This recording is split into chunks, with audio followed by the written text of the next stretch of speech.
Hello everyone. हम सभी जानते हैं कि अंग्रेज भारत के अंदर आते हैं और भारत में जो उस समय अन्य शक्तियां थी उनको किस प्रकार से वो दबाते हैं और आगे बढ़ते हैं। हमने अपनी पिछली वीडियोज के अंदर इसी प्रकार का जिक्र किया था और आज की इस वीडियो में हम बात करने वाले हैं अंग्रेजों के बारे में और मराठाओं के बारे में। तो नमस्कार दोस्तों, मैं हूं राजेश कुमार और आप देख रहे हो द नॉलेज क्लासरूम का यूट्यूब चैनल। दोस्तों, यदि आप नए हो हमारे इस चैनल पर और आपने अभी तक हमारे इस चैनल को सब्सक्राइब नहीं किया तो प्लीज आप इस चैनल को सब्सक्राइब कर लीजिएगा। और साथ में यदि आपने हमारी पिछली वीडियोज को नहीं देखा जो कि क्विक रिवीजन के अनुमान से बनाई गई है, उनको तैयार किया गया है ताकि किसी भी एग्जाम की हम तैयारी करें और उस एग्जाम की रिवीजन के लिए, उस विषय की रिवीजन के लिए हम इन वीडियोज का प्रयोग कर सकते हैं।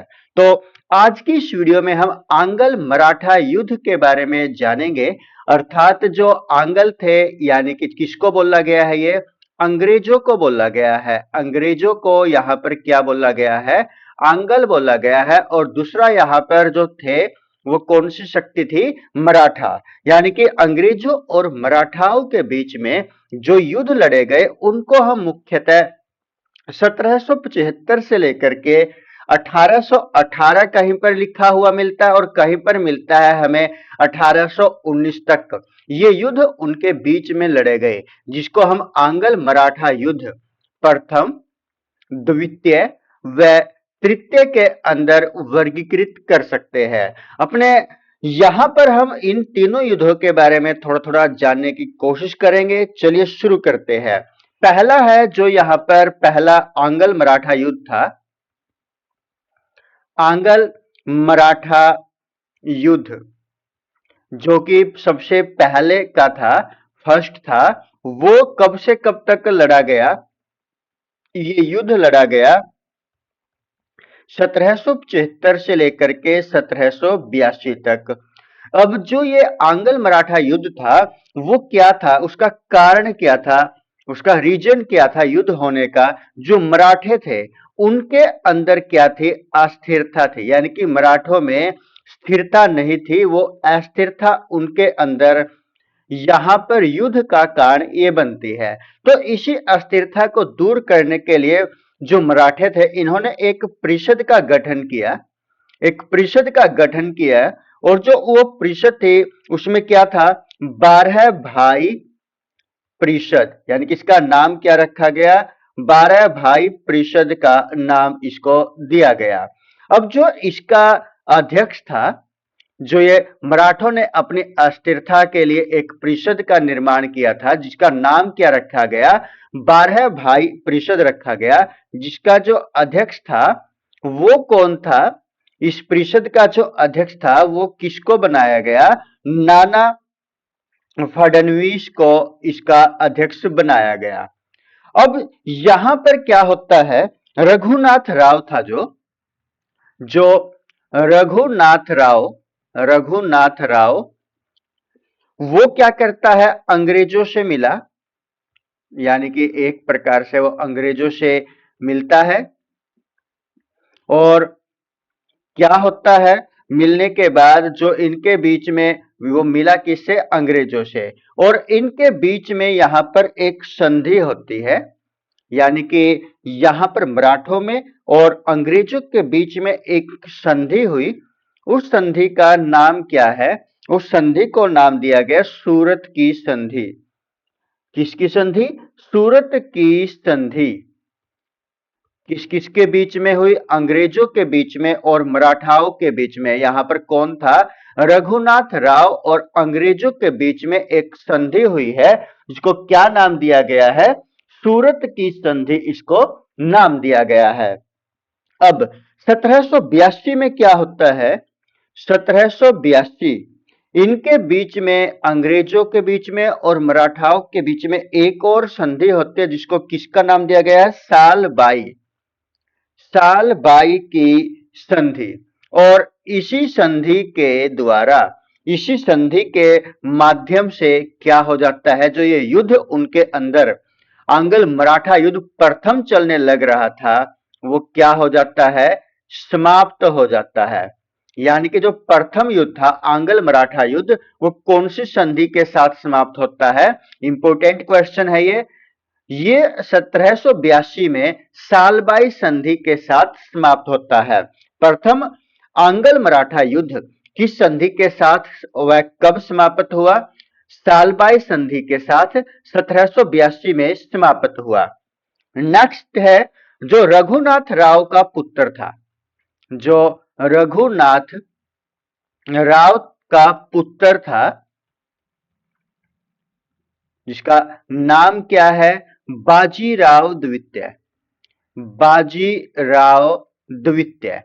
अब यहां पर क्या होता है, ये कब एक्टिव होता है? जो नाना फडणवीस थे, नाना फडणवीस थे, जो फडणवीस थे की मृत्यु के बाद ये क्या हो जाता है? एक्टिव हो जाता है। अब नाना फडणवीस की मृत्यु कब होती है? 1800 के अंदर इसकी मृत्यु होती है। नाना फडणवीस की जो मृत्यु हुई वो कब हुई? 1800 में। उसके बाद ही क्या होता है, जो रघुनाथ राव का पुत्र था, जो रघुनाथ राव वही है जिसने अंग्रेजों के साथ कौन सी संधि की थी? सूरत की संधि की थी। और नाना फडणवीस किस चीज के अध्यक्ष थे? जो एक परिषद बनाई गई थी जिसका नाम क्या था? 12 भाई परिषद थी, उसके अध्यक्ष थे। तो उसके बाद यहां पर एक्टिव हो जाते हैं बाजीराव द्वितीय। आगे बढ़ते हैं और यहां पर हम दूसरे युद्ध के बारे में, यानी कि जो दूसरा आंग्ल मराठा युद्ध था, दूसरा आंग्ल मराठा युद्ध, आंग्ल मराठा युद्ध, ये कब से कब तक लड़ा गया है? ये युद्ध लड़ा गया है 1803 से लेकर के 1805 तक। 1803 से 1805 तक जो आंग्ल मराठा यानी कि अंग्रेजों के बीच में और मराठाओं के बीच में जो युद्ध लड़ा गया, वो दूसरा युद्ध जिसको द्वितीय आंग्ल मराठा युद्ध कहा जाता है, वो 1803 से 1805 तक लड़ा गया। यहां पर ये मुख्यतः किस किस के बीच में, क्योंकि 1800 के बाद कौन एक्टिव हो जाता है? बाजीराव द्वितीय। यानी कि जो ये युद्ध है, अंग्रेज और दूसरे कौन थे? बाजीराव, बाजीराव द्वितीय के बीच में ये युद्ध लड़ा जाता है। इन दोनों के बीच में यहां पर एक सहायक संधि होती है, सहायक संधि इन दोनों के बीच में होती है। अब 1802 में क्या होता है? एक संधि और होती है, जो कौन सी होती है? बेसिन की संधि, बेसिन की संधि 1802 में होती है। अब 1803 के अंदर, 1803 में क्या होता है? अंग्रेजों के बीच में और दूसरा कौन है? इनके बीच में एक देवगांव की संधि, देवगांव की संधि होती है। जो ये संधि है वो किस किस के बीच में होती है? अंग्रेजों के बीच में, और जो दूसरा होता है, दूसरा कौन होता है? उसका नाम क्या है? अंग्रेज और रघुजी भोंसले, इन दोनों के बीच में देवगांव की संधि होती है। और इसी 1803 में जो ये है, ये मोस्ट इंपोर्टेंट है, इनके बीच में एक संधि और होती है जिसको जाना जाता है सुरजी अर्जन गांव की संधि।